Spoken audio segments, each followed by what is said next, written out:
And welcome back to From the Sea to the C-Suite. I'm your host, Captain Rick Hoffman, and we have here today retired Major General Gary Beard, and here to talk to us a little bit about how he continues to serve. Now, you and I first met 15 years ago on the set of the filming of the movie Battleship. How crazy is that? So, I was walking the line, and there was all these people in uniform, and my job was to make sure the uniform fit. And I said, wait a minute, one of these guys a little older than the uniform would recommend, and that's how you and I first met. Yeah, I was at parade rest, and you were getting everybody else at parade rest, and then you walked up to me, and you're like, "Wait a minute, you look like you know what you're doing." And then you got a little closer, and you're like, "Okay, you. Oh, who are you? Where are you from?" Yeah. And so your origin story is interesting. You began as an enlisted man in the Army. Yes. And now you're a retired Major General. Tell us a little bit about that journey. Well, I grew up on a farm in Tennessee, raising hogs and cattle, and I was starting a community college. And all these Vietnam veterans were showing up. And this was in 72, 73, 74. And so I'm asking them, how are you guys paying for school? I'm working. And they said, GI Bill, man, GI Bill. In fact, it's not going to last forever. You need to join. The Vietnam's over, basically, join the military. So I talked to my dad, and he was half proud that I wanted to join, and I decided to go in the Army. But he was also sad to lose a farmhand. Yeah. And so I had relatives that had been in the Army for the most part. And so living in the Midlands, I decided I knew dirt. I didn't know the blue water, so I thought I'd stick with dirt and wanted to become a paratrooper. So I enlisted in the Army, found out that things clicked for me as I made sergeant.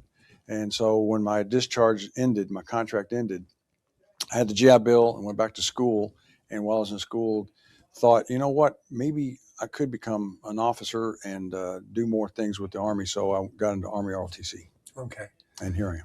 That's right. And you went in the reserves at some. Yes. When did you get your law degree?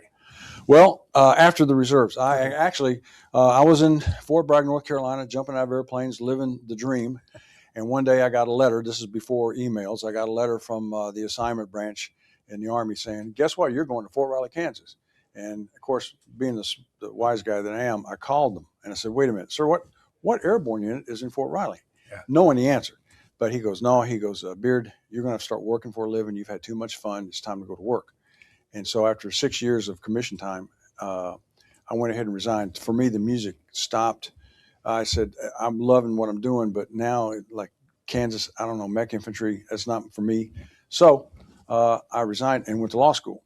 In fact, the branch officer said, I'm going to go to law school. Oh, yeah, right. Tell me when you get in. And I did. But so I went to law school, but then got into reserves. I still did not want to divorce myself from wearing a uniform. Yeah. And ironically, I ended up in what's called Army Civil Affairs. And I did more as a reservist than I ever did on active duty, even in the 82nd Airborne. A couple times we popped up on deployments, but nothing happened. So I ended up with 5 one-year deployments and 2 6-month deployments as a reservist. Well, you and I met in Hawaii, and now we're here in Jacksonville. So after you retired from the reserves, you continue to serve here in a variety of capacities, supporting veterans systems. And let's talk about how you continue to serve. But that'll be 50 years of service to this nation. Yeah. I still have my dog tags and the originals and a few others. So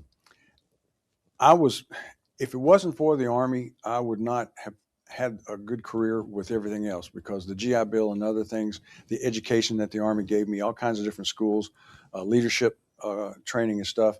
And so they really, the leadership qualities that I learned, and then working with men and women, camaraderie and working with men and women of all ranks, learning to trust and work together for one mission. It really helped me in the civilian world. And so I practiced law. I was a retired assistant state attorney out of Palm Beach County. And then I spent 5 years in Duval County working with the public defender's office, helped training up brand new lawyers as they graduated. And then I'm an Army Reserve ambassador because I want to give back and want to help people with in uniform.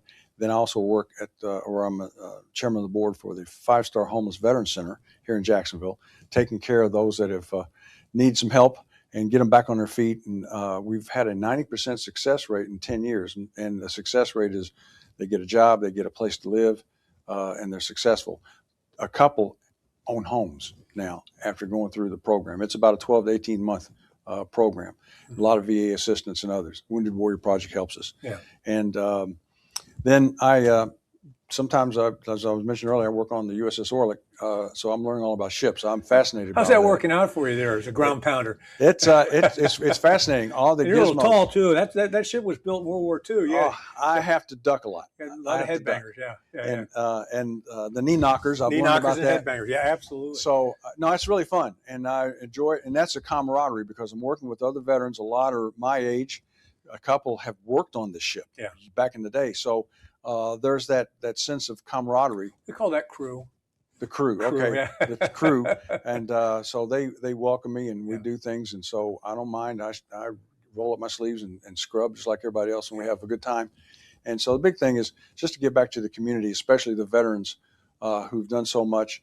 And it's nice when people say thank you for your service, but I have been there and I understand what a lot of these men and women have gone through. So I want to thank them with effort and appreciation and get them to where they need to be. One of the things I like to say on this show is that not all who serve wear the uniform, and that in many cases we are who we are, and we've achieved what we've achieved because of our spouses. Your wife has a very interesting career path. When we first met, she was flying in and out of Alaska, providing mental health services in remote indigenous locations. Please share a little bit of that. Well, that's great. Well, thank you. In fact, amen to that. Whenever I've been to an event, families and stuff, especially in the Army, call them yellow ribbons, where ceremonies where people are getting ready to deploy, I thank the spouses. Because if it was for my wife, I would never have been able to accomplish what I did. A couple of times I was about ready to stop. I would get fed up with something, as we all do in our different jobs, and like, this is a bunch of junk. I don't know if I want to keep up with this. And then she would say, shut up, you don't quit, get back in there. And but I have to give her credit for the things that she did while I was gone. If the washing machine broke down, she figured out how to get it fixed. If the car needed fixing, she figured that out. And if the boys, we have two sons, and if they were a little unruly, she got them back in and squared away. So she started off as a nurse, an RN, and was then doing women's health. She worked at Fort Bragg, at Fort Riley, Kansas, at Tripler Army Hospital, or military hospital. And as time went on, though, she decided that she wanted to get into psychiatric nursing, nurse practitioner. So she went to Vanderbilt and got her certificate, postgraduate certificate. So not quite a PhD or a doctorate in nursing, but she just this side of it. And so she worked actually at the Mental Health Resource Center here in Jacksonville for 3 or 4 years. And as time went on, there was some, her father passed away, and so she was with him for his last few months, and she took a leave of absence. And so while she was gone, she kept getting these emails, like a lot of people do, from recruiters about jobs and this and that. And so she was looking to maybe change her career, not her career, but change her job. So this opportunity to go to Alaska 1 week, come home for 3 or 4, and go back out again. And so we talked about it. And I said, wait, you let me deploy, you let me take off and run around the world. It's your turn. I'll stay home and watch the dogs. And so she did. And so she would go, and it didn't seem like she'd be gone for a week. She'd be back. And in 3 weeks, blink, and she's back on a plane again. Yeah. And but she really loved it. She worked in Nome and then a little town called Bethel. Then COVID hit, and Alaska closed the doors. Yeah. And she came here, and she worked telehealth for a while. And as time went on, then she decided it was after COVID, she was ready to retire. Okay. Well, Gary, it's so great to get reconnected with you after 15 years. I think the last time we saw each other was on a cruise ship off of Galapagos, where we were snorkeling with the white-tip reef sharks. Yes. And it's a delight to see that you and your beautiful bride are still doing well. Yep. And thanks again for coming to my show. Hi, this is Captain Rick, and we're signing off from the Sea to C Suite with my guest, Gary Beard. Thank you.